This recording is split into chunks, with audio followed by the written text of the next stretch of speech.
لاولی viewers, UAE میں 29 سے 30 لاکھ پاکستانی کمانے والی لڑکی ایک ایسے لڑکے سے ٹریپ ہو جاتی ہے جو اپنے بڑے بڑے گھروں کی ویڈیوز بنا کر انسٹاگرام پر لگایا کرتا تھا۔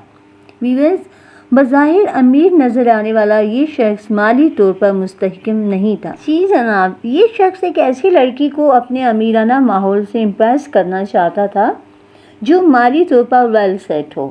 بدقسمت سارا بچپن کی باتیں، بچپن کی یادیں اور اسکول کے زمانے کی یادوں کو تازہ کرتی ہوئی فیس بک سے شاہ نواز کے فرینڈ لسٹ میں ایڈ ہو جاتی ہے، اور آہستہ آہستہ شاہ نواز اسے انسٹاگرام پر اپنے فیملی سیٹ اپ دکھا دکھا کر اپنے قریب لے آتا ہے۔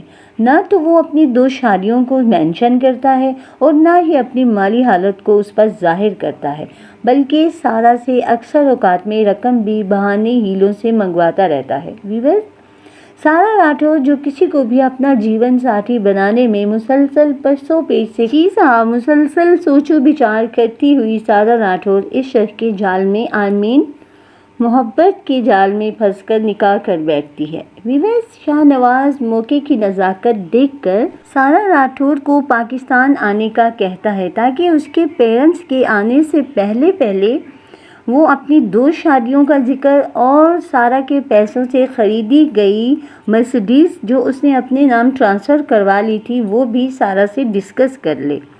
جب اس نے پاکستان آنے پر سارا سے اسی دن ان دونوں باتوں کا ذکر کیا تو سارا ایک دم سے غصے میں آ گئی اور نوبت مار پیٹ تک پہنچ گئی۔ شاہ نواز نے کہا کہ وہ اسے مارنا نہیں چاہتا تھا، مگر سارا کسی طور مان نہیں رہی تھی۔ ایک تو وہ اس بات پر خفا ہو گئی تھی کہ تم نے مجھ سے اپنی 2 شادیوں کا ذکر کیوں نہیں کیا۔ ویورز، ویسے کہیں بھی کوئی بھی تعلق جوڑنے سے پہلے، کوئی بھی کمٹمنٹ کرنے سے پہلے انسان کو اپنے ماضی کا ذکر دوسرے سے کر دینا چاہیے، کیونکہ کل کو اگر اسے کسی کے ذریعے یا آپ ہی کے ذریعے معلوم ہوگا تو پھر یہ بہت ہی غلط اور خطرناک بات ہے۔ یہی بات سارا سے برداشت نہیں ہوئی اور نوبت مار پیٹ تک پہنچ گئی۔ ویورز، شاہ نواز کہتا ہے کہ میں نے سارا کا بازو پکڑ کر مروڑا۔ جب میں نے سارا کا ایک بازو مروڑا تو سارا نے کوئی منتر پڑھا اور اس کا بازو اپنے آپ میرے چنگل سے میرے ہاتھ سے نکل گیا۔ اس نے کہا کہ میں نے سارا کا دوسرا بازو جب پکڑ کر مروڑا تو سارا اسی طرح سے مسلسل منتر پڑھتی رہی اور اس کے ساتھ ہی اس کا بازو میرے ہاتھ کی گرفت سے نکل گیا۔ پھر اس نے کہا کہ میں نے سوچا کہ یہ مجھ پر کوئی جادو کر رہی ہے، اسے جادو ٹونا آتا ہے، تو کیوں نہ میں اسے ڈمبل اس کے سر پر ماروں تو دیکھوں کہ یہ بچتی ہے یا پھر یہ اسی طرح سے کوئی منتر پڑھتی رہتی ہے۔ اس نے یہی سوچ کر اپنی صوفے کے نیچے پڑا ہوا ایکسرسائز کرنے والا ڈمبل اٹھا لیا اور اٹھا کر سارا کے ماتھے پر دے مارا۔